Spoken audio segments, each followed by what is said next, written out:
So today I'm going to show you to me, it's the most simple and easy trellising system for tomatoes, and it's going to be right here behind me. It's called the Florida Weave. And so today I'm going to show you how I go about doing that. So in my garden, I have three raised beds that have tomatoes in it. And so in the first two raised beds, I planted an early crop of Roma tomatoes. And in the third raised bed, it's kind of a tomato soup. It's just a bunch of different tomatoes. I think it's Roma, something that I found at a nursery, and maybe some type of slicer variety. And then I think there's a sun gold in there as well. And so it's just kind of a conglomeration of tomatoes. And so I planted those later. And now it's getting to the point where I have to trellis them. And so I wanted to show you how I am planning to trellis the system or trellis these tomatoes in this bed. So there's 1, 2, 3, 4. I'm looking at it right now. There's 4, 5, 6, 7. And so I'm going to do probably 2 different types of trellises. I won't show you the second type, but I will show you the Florida Weave. And so that's the method that I'm going to use for the 4 tomato plants that are on this side right here, this opposite side that I'm looking at. It's really, really simple. It's really easy. It's very cost effective, and it's so much better than buying those expensive cages that you set around.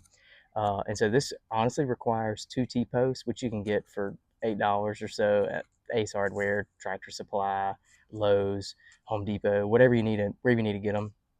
Honestly, people throw them away, and you can get them from there too.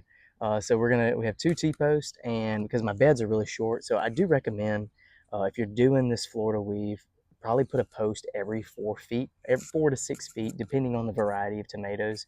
Since these are determinate varieties, they're not going to get as big, and so they can handle the weave of the twine that I'm going to be using. And it's very interesting. Let me stop this from rotating so we don't get assaulted by the sun. So the reason it's called the Florida Weave is actually very interesting to me. It's interesting is because these commercial growers in Florida needed an easy trellising system, and so they just did the post and then just weaved everything in between the plants. So that's how it got its name. Which I guess I don't really hear that many people talk about. Oh, why is it called the Florida Weave? But from my understanding, that's why it's called the Florida Weave, because it comes from the Sunshine State, and so just weaving in and out. So I'm going to show you how I'm going to do that. It's very simple, very easy, and we'll get that going.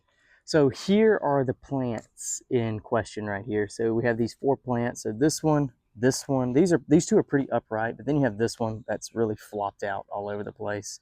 And then this one, which you probably can't see, it's literally laying on the ground.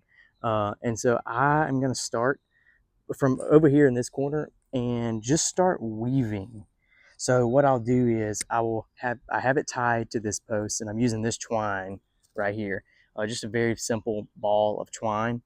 And you're not gonna be able to see this part, but I'm just supporting the plant as we go, and I'm literally just weaving it from one to another. And then I get here, I kind of pull it tight at this point. Make sure I kind of pull it good, snug, weave it right there, pull it right that, because you do want to support the plant. Like you want it to be somewhat rigid. And so I take that, and then I just come back on the other side. As you see, I'll pull this plant up, wedge it right here. So outside of this one, inside of here, outside of this one, and then on this side, you get over here, making sure that we're going to maintain that weaving method.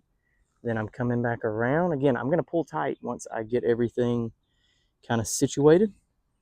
Because again, you want it rigidity. You want some rigidity here. You don't want it to just be flopping over like how it's doing right now.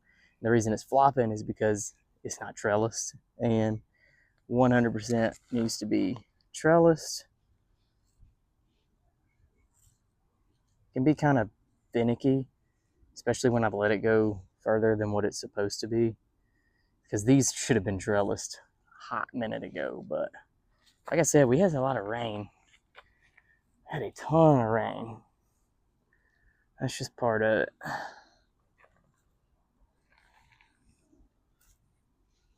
So I'm just going to keep going until I get these all fully trellised. And the thing about that I do like about this system is it's so easily scalable. It's really not hard to do. You do have to have some type of active management on it. I will say that's you got to, when it grows about 8 inches or so, then I would recommend keep going up. But that's why I kind of waited, because I'm lazy.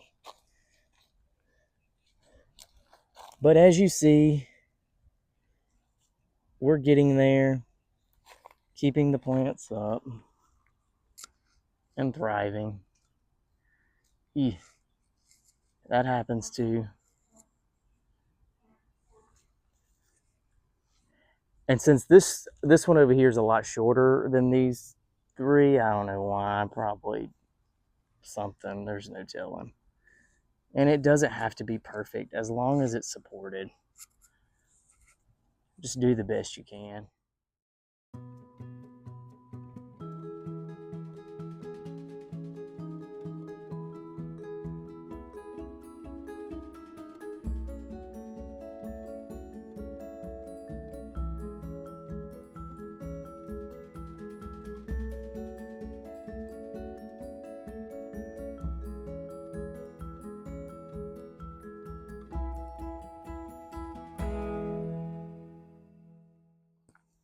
Then I get here, I get over it.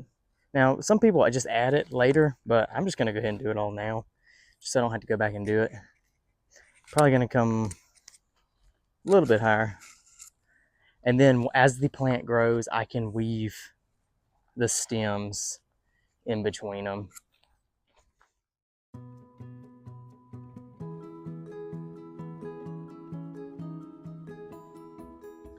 All right, and that is the Florida weave right there. As you see, the plants are supported, weaved in and out between each of these twine things, and then bingo, that's that. Very simple, very easy.